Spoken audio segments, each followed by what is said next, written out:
એસીબીનો સકંજો। યુજીવીસીએલના junior આસિસ્ટન્ટને 15,000 રૂપિયાની લાંચ લેતા રંગે હાથ ઝડપ્યો। Ahmedabad ACB anti corruption bureau દ્વારા ભ્રષ્ટાચાર વિરુદ્ધ ચલાવવામાં આવતી ઝુંબેશના ભાગરૂપે આજે તા 15 ઓક્ટોબર 2025ના રોજ યુજીવીસીએલ ઉત્તર ગુજરાત વીજ કંપની લિમિટેડ ચાંગોદર સબ ડિવિઝનના એક જુનિયર આસિસ્ટન્ટને 15,000 રૂપિયાની લાંચ સ્વીકારતા રંગે હાથ ઝડપી લેવામાં આવ્યો છે।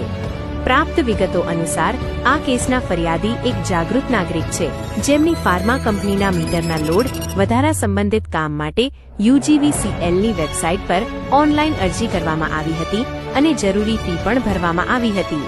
આ સમગ્ર કામગીરી પતાવી આપવાના વ્યવહાર પેટે આરોપી ધનરાજ દીપક કુમાર પટેલ (36) જુનિયર આસિસ્ટન્ટ વર્ગ 3 યુજીવીસીએલ ચાંગોદર સબ ડિવિઝન દ્વારા ફરિયાદી પાસે 15,000 રૂપિયાની લાંચની માંગણી કરવામાં આવી હતી।